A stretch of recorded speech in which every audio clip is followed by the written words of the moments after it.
Hello बच्चों, मैं श्रीमती प्रेम परिहार, सहायक आचार्य, राजकीय बांगड़ महाविद्यालय डीडवाना।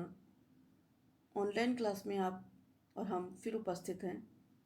आज हमारा जो चैप्टर है वह है बीकॉम पार्ट सेकंड के पेपर सेकंड का, और यह चैप्टर है बैंकर के दायित्व। मुख्यतः बैंकर के 5 तरह के दायित्व होते हैं: चेक के भुगतान का, अनुचित अनावरण का, खातों की गोपनीयता का, अनुचित जानकारी का और कुर्की आदेश पर। क्योंकि हम जानते हैं कि बैंकर और ग्राहक का संबंध एक विचित्र और विशिष्ट संबंध होता है। इसमें कुछ दायित्व ग्राहक के बनते हैं तो कुछ दायित्व बैंकर के बनते हैं। आज हम बैंकर के दायित्व के बारे में विस्तार से जानकारी लेंगे। पहला हमारा जो दायित्व है वह है ग्राहक के चेकों के भुगतान का दायित्व। भारतीय विनिमय साध्य विलेख अधिनियम 1881 के अंतर्गत प्रत्येक बैंकर का ग्राहक के चेकों के भुगतान का वैधानिक दायित्व है, बशर्ते कि चेक उचित ढंग से लिखा गया हो और उसके खाते में, यानी जो हमारा ग्राहक है उसके खाते में राशि हो।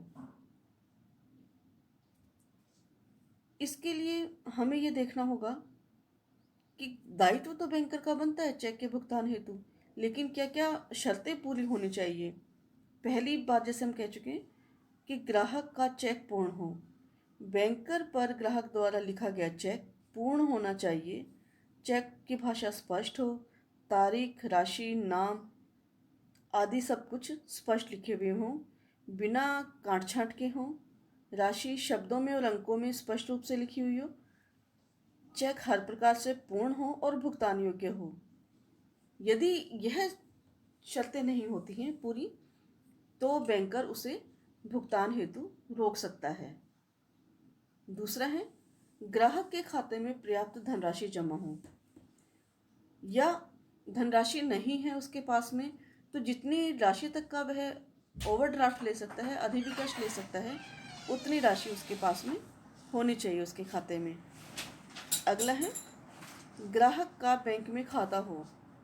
यदि उसके ग्राहक का बैंक में खाता ही ना हो तो वह उस बैंक को भुगतान करने के लिए उत्तरदायी नहीं मान सकता। चेक भुगतान के लिए विधिवत रूप से प्रस्तुत किया गया हो, यानी कि बैंकर पर चेक भुगतान का दायित्व तब उत्पन्न होता है जब चेक पूर्ण होने पर विधिवत या ठीक समय या उचित स्थान, उचित ढंग से प्रस्तुत किया जाए। यानी कि जिस बैंक में उसका खाता है उसी शाखा में प्रस्तुत किया जाना चाहिए, उसी शाखा पर लिखा जाना चाहिए और भुगतान योग्य होना चाहिए। यदि चेक लिखने की हम कहें कि बहुत दिनों बाद में, जैसे अवधि पार अगर कोई चेक है और उसको हम कहें कि आज आप भुगतान करें, तो ये संभव नहीं है। विधिवत रूप से होना चाहिए, निश्चित समय का होना चाहिए, तब वह भुगतान योग्य हो सकता है। अधिविकर्ष की सुविधा को बिना पूर्व सूचना के भंग करने पर बैंकर का दायित्व उत्पन्न हो जाता है। मान लीजिए किसी ग्राहक को 50,000 तक की अधिविकर्ष की सुविधा है और वह चेक लिखता है 50,000 रुपये तक की राशि का, लेकिन बैंक उस अधिविकर्ष की सुविधा को बिना ग्राहक को जानकारी दिए समाप्त कर देता है। ऐसी दशा में बैंकर का दायित्व बनता है कि वह उस चेक का भुगतान करे, क्योंकि ग्राहक जो है वो वैधानिक रूप से उस बैंकर से वह राशि भुगतान करने के लिए दबाव बना सकता है, क्योंकि ग्राहक को यह पता होता है कि वह अधिविकर्ष की 50,000 तक की सुविधा ले सकता है। बैंक को चाहिए कि इस सुविधा को बंद करने से पूर्व ग्राहक को वह जानकारी दे। अगला बिंदु है हमारा अनुचित अनादरण करने पर दायित्व। यदि बैंकर किसी चेक का बिना उचित कारण के जानबूझ करके या भूल से अनादरण कर दे तो भारतीय विनिमय साध्य विलेख अधिनियम के अनुसार बैंकर ग्राहक को होने वाली हानि की क्षतिपूर्ति के लिए उत्तरदायी होगा। यह क्षतिपूर्ति दो प्रकार की हो सकती है, साधारण क्षति और पर्याप्त क्षतिपूर्ति। साधारण क्षति में क्या है, बैंकर द्वारा ग्राहक के चेक का अनुचित अनादरण होने पर साधारण क्षति तब मानी जाती है जब ग्राहक व्यापारी अथवा व्यवसायी अथवा उद्योगपति न हो। ऐसी दशा में उसे न्यायालय द्वारा सामान्य क्षतिपूर्ति का आदेश दिया जाता है। पर्याप्त क्षतिपूर्ति, जब बैंकर किसी व्यापारी, व्यवसायी या उद्योगपति ग्राहक का चेक गलती से अनादरण कर दें तो बैंकर पर पर्याप्त क्षतिपूर्ति का दायित्व होगा। यहाँ यह ध्यान में रखना है कि चेक के अनादरण होने पर उस ग्राहक की साख पर चोट पहुँचती है, उस ग्राहक का सौदा रद्द हो जाता है, ग्राहक के लेनदारों का विश्वास टूटने लगता है और ग्राहक के व्यवसाय के बंद होने की संभावना यदि उत्पन्न हो जाती है तो यहाँ उसे यानी उस बैंकर को ग्राहक को पर्याप्त क्षतिपूर्ति देनी पड़ेगी। फिर है ग्राहक के खातों की गोपनीयता का दायित्व, यानी कि जब हम बैंक में खाता खुलवाते हैं तो इस संदर्भ में प्रत्येक बैंकर अपने ग्राहकों के बारे में विधि सम्मत गोपनीयता बनाए रखता है। ग्राहक से संबंधित किसी भी तथ्य को तीसरे पक्षकार को नहीं बताता है, परंतु कुछ इसके बारे में बाध्यता भी है कि जहां बैंकर को ग्राहक के बारे में सभी जानकारी देनी अनिवार्य होती है, जैसे जब वैधानिक रूप से जानकारी देना अनिवार्य हो।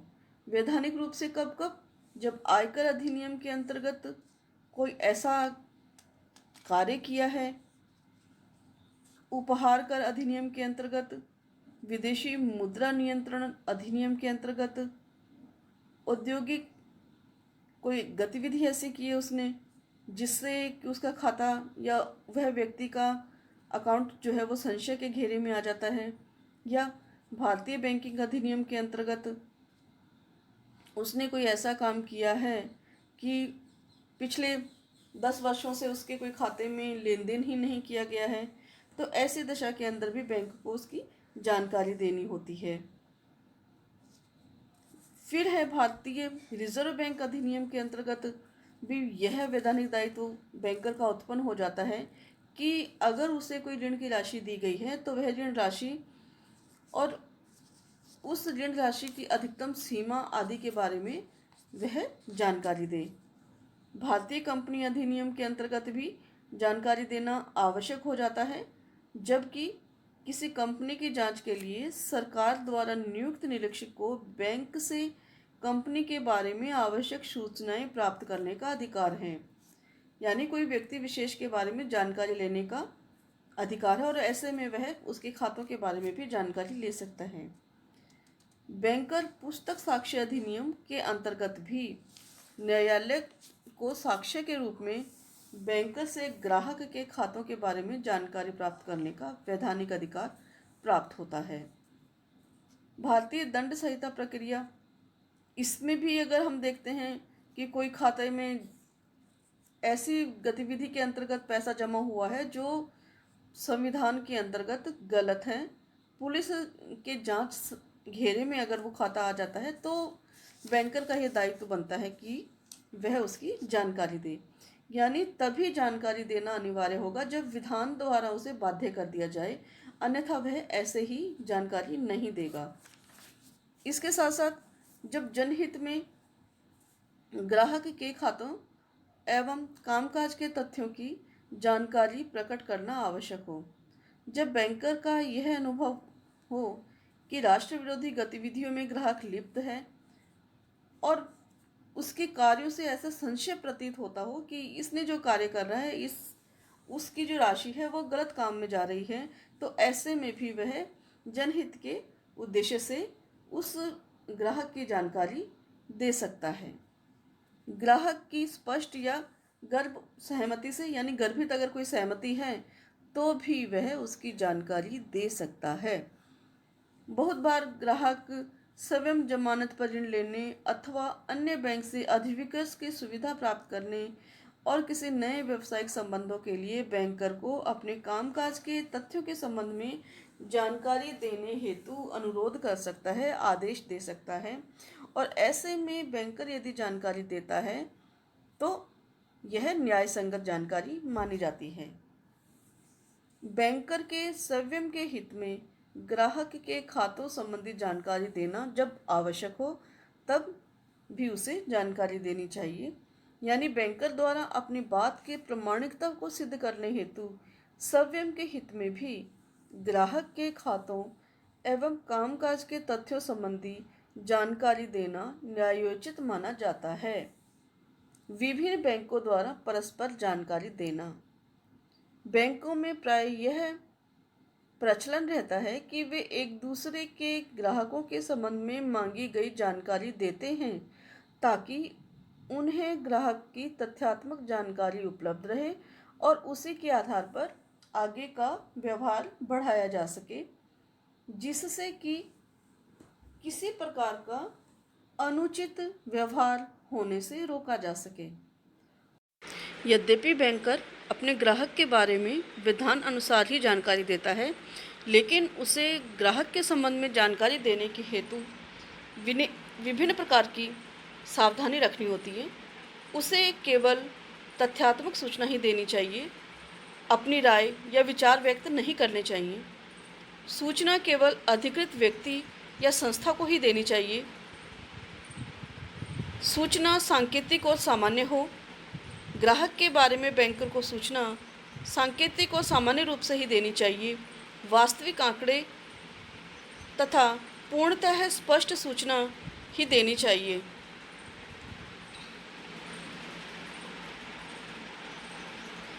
अन्यथा गलत सूचना किसी भी संकट का कारण बन सकते हैं। गोपनीयता एवं उत्तरदायित्व से मुक्ति का संकेत। सूचना देते समय बैंकर को स्पष्ट कर देना चाहिए कि वह सूचना गोपनीय रखी जाए और सूचना के आधार पर बैंक का कोई विशेष दायित्व नहीं बनेगा। हस्ताक्षर नहीं। इंग्लैंड के समान भारत में भी बैंकर इसी तरह की सूचनाएं देते हैं, क्योंकि वे सूचना देते समय किसी भी प्रपत्र पर हस्ताक्षर नहीं करते हैं। ग्राहक के बारे में अनुचित अथवा गलत सूचना देने पर बैंक का दायित्व यह बनता है कि वह उस ग्राहक को क्षतिपूर्ति का भुगतान करे, क्योंकि हम जानते हैं कि ग्राहक के प्रति यदि वह गलत सूचना देता है जिससे उसे हानि होती है तो बैंकर उसके प्रति क्षतिपूर्ति करने का अधिकारी होगा। कुर्की आदेश पर दायित्व। कुर्की आदेश पर बैंकर का दायित्व हम ये जानते हैं कि यहाँ पर दो तरह के आदेश हो सकते हैं। एक तो न्यायालय द्वारा कुर्की आदेश और दूसरा है आयकर अधिकारी द्वारा कुर्की आदेश।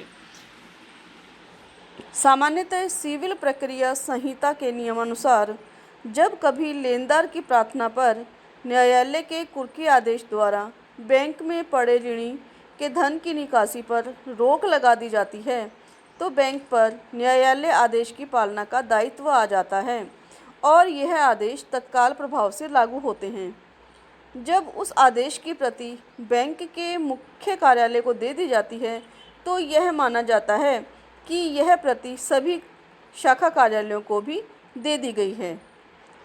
कुर्की आदेश मिलते ही यह आदेश तत्काल प्रभाव से लागू हो जाते हैं, यानी जिस दिन उसे आदेश मिला है उसी दिन से उसे प्रभावी मानना बैंकर का कर्तव्य है, बैंकर का दायित्व है। इस कुर्की आदेश की प्राप्ति से पूर्व ग्राहक के खाते से भुगतान एवं निकासी पर यदि कोई निकासी करता है ग्राहक तो उससे के प्रति बैंकर का कोई दायित्व नहीं बनता है। कुर्की आदेश में राशि का स्पष्टीकरण होने पर उतनी राशि ग्राहक के खाते में रोके रखने का दायित्व होता है, पर यदि आदेश में राशि का उल्लेख न हो तो बैंकर पर ग्राहक के खाते में संपूर्ण राशि रोकने का दायित्व होता है। कुर्की का आदेश ग्राहक के उस बैंक में सभी खातों पर माना जाता है। अतः बैंकर पर सभी खातों में धन निकासी पर रोक का दायित्व है। ग्राहक के सभी खातों का एकीकरण। चूंकि कुर्की आदेश ग्राहक के बैंक में सभी प्रकार के खातों पर धन निकासी पर रोक लगाने का दायित्व है, अतः संपूर्ण जमा शेष को किसी एक प्रकार के खाते में स्थानांतरित करने का दायित्व भी है। कुर्की आदेश के दिन विद्यमान खातों पर ही कुर्की आदेश लागू होता है, यानी कि जिस दिन कुर्की आदेश प्राप्त हुआ है उस दिन तक ग्राहक के बैंक में जितने भी खाते होते हैं उन पर यह आदेश लागू होता है। कुर्की आदेश लागू न होने की दशाएं। किन किन परिस्थितियों में कुर्की आदेश लागू नहीं होते? जब खाता ट्रस्ट का हो, जब खाता संयुक्त हो या साझेदारी खाता हो या कंपनी का हो, या ग्राहक ने कुर्की आदेश मिलने के पश्चात नया खाता खुलवाया हो, या कुर्की आदेश में ऋणी का नाम बैंक के खातेदार से भिन्न हो, तो वहाँ ये आदेश लागू नहीं होते हैं। और आदेश मिलने के बाद में यदि ग्राहक बैंक में कोई राशि जमा कराता है तो उस पर भी यह आदेश लागू नहीं होते हैं। परंतु दूसरा हमारा पॉइंट है वो ये कहता है कि आयकर अधिनियम में अधिकारी अगर कोई हैं वो इस तरह के कुर्की आदेश जारी करता है तो ये अधिनियम ये बताता है कि आयकर अधिकारियों को बकाया आयकर वसूली के लिए ऐसे व्यक्ति या संस्था के बैंक खाते पर कुर्की आदेश जारी करने का अधिकार है। ऐसे कुर्की आदेश का पालन करना बैंकर का वैधानिक दायित्व है। अगर बैंक आयकर कुर्की आदेश का पालन नहीं करता तो उसे भी त्रुटि करने वाला करदाता मानकर उसके विरुद्ध कार्यवाही की जा सकती है। यानी कि आयकर अधिनियम के अंतर्गत ये प्रावधान किया गया है कि यदि कोई आयकर बाकी है तो ग्राहक के बैंकर के रूप में उसका दायित्व बनता है कि वह उन अधिकारियों द्वारा दिए गए कुर्की आदेशों की पालना करे।